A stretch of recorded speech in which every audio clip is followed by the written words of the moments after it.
Hello folks, welcome back. It's John Pettypaw. I'm doing an impromptu video. It's 25 minutes past 5 o'clock in the afternoon, Sunday, which is the first day of August. Welcome back. New day, new week, new month. Can't say it too much. It's a new day, it's a new week, a new month. Now, okay. Todd came to me. I was outside mowing the lawn, and I came and ate supper, and one supper wasn't enough, so I had another supper. Keep me full of piss and vinegar. Now, it reminded me, for some reason, that election Nova Scotia is looking for workers in the upcoming election. And I hope I'm wrong, but I suspect this provincial election we're having in Nova Scotia is going to be, last provincial election was very low.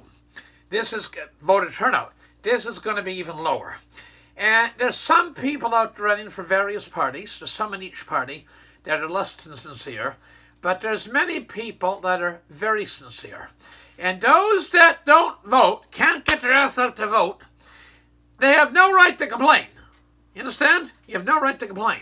Anyway, back to the purpose of the video. It's going to be a quick one. And at this point in the election campaign, it should be said. There was a man that went into the Golden Ball building in St. John, New Brunswick. I've been in that office twice. And that's not to brag, but it's extremely down-to-earth people. And they take it's Case Irving's office in the Golden Ball building at 10 Sydney Street, the corporate head office of Irving Oil. I think they have a new building now. That was back in the early 80s. So later in the 80s, there was a guy went in by the name of Mike Savage. And he went in, he presented his resume to Arthur Irving that was behind the desk, and Arthur Irving paused and read the resume over, doing an interview.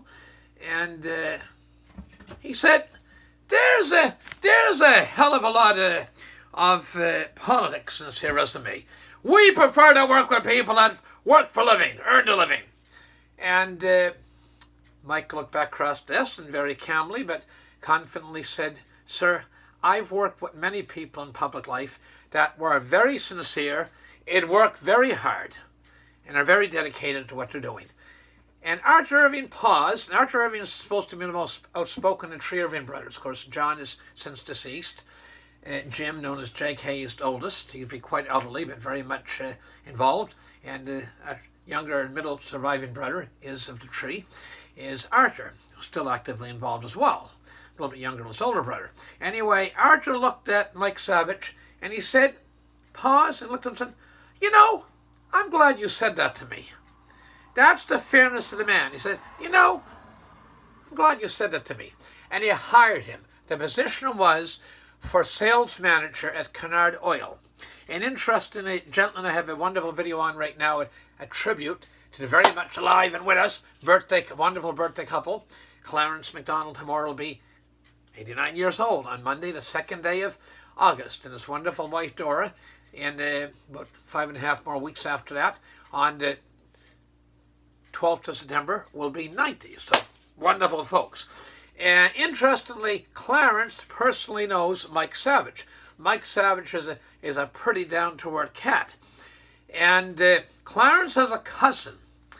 Clarence's cousin was a fisherman, the late Leo MacDonald. Leo MacDonald had suffered from polio, or birth defect, and he worked very hard. He was a very dedicated guy, and lobster fishing in All's Cove in the Strait of Canso in those days in the early 80s, late 70s, early 80s, wasn't too hot, and he couldn't support his wife and his family from just lobster fishing, so he took a job at the Irving Big Stop as janitor, responsible for bathrooms for the general public and showers for truck drivers and other janitorial duties. And one day, Arthur Irving came in, the president of Irving, and he said, I've just been in the bathroom. It's a wonderful, clean bathroom. And he shook his hand. He shook late Leo MacDonald's good hand and patted him in the back, and he said, you're doing a real good job. And that very down-to-earth people. So Arthur Irving that made the comment, hell of a lot of politics as far as I make. We prefer to work with people that work for a living.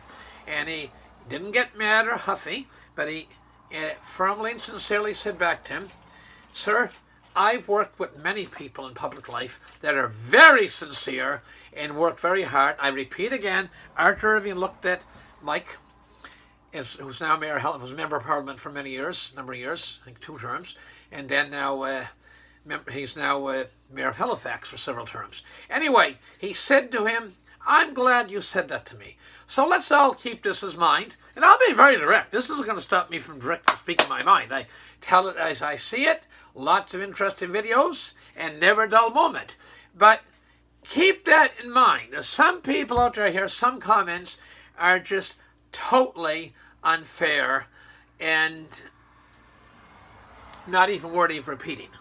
Okay, and so if we need good men and women in public office. And not all the ones in every party are good men and women. But still, there are many, and it's going to be quite interesting if the present government, provincial government, that didn't give the store away, Justin Trudeau gave the friggin' store away, and he's still giving it away, trying to bribe the people with their own money. There's only one taxpayer. And if that government gets re-elected, and I can't tell you how to vote, but provincially, you obviously know how I lean. And if that government gets re-elected for a third term, that will speak very well of democracy, that a government can go in without giving a store away and trying their best to be prudent and responsible. They can never please everybody. Prudent and responsible, and get re-elected. Abraham Lincoln famously thought he was going to take one shit kicking in the second term of his second election in the Civil War. And yet he won. Okay, and one more thing. The Premier of New Brunswick, Blaine Higgs, he worked at Irving Oil for 30 years. And Irving Oil has people working in that organization from all backgrounds. They take,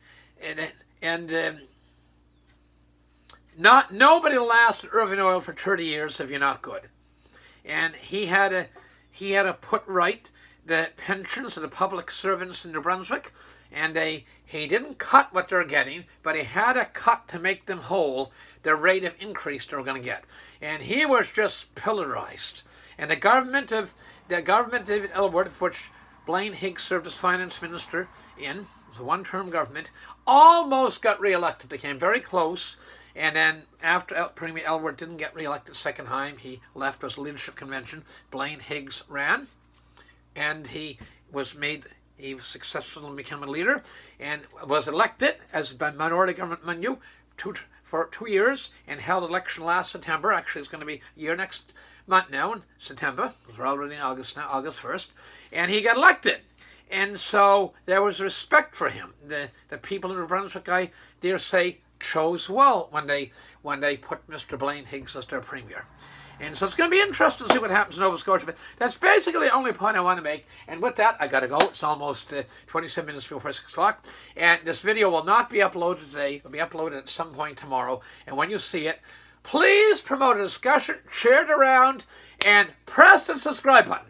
Press this. We're making great progress, and we couldn't do it all, you wonderful viewers and subscribers. Until next time, this is John Pettypaw, wishing all you wonderful folks all the best. God bless, and get out to vote. Polls are open, and not today, Sunday, but be open holiday Monday tomorrow. You can get out and vote, and we all have it's a very sacred obligation to get out and vote. Thank you very much. Bye for now.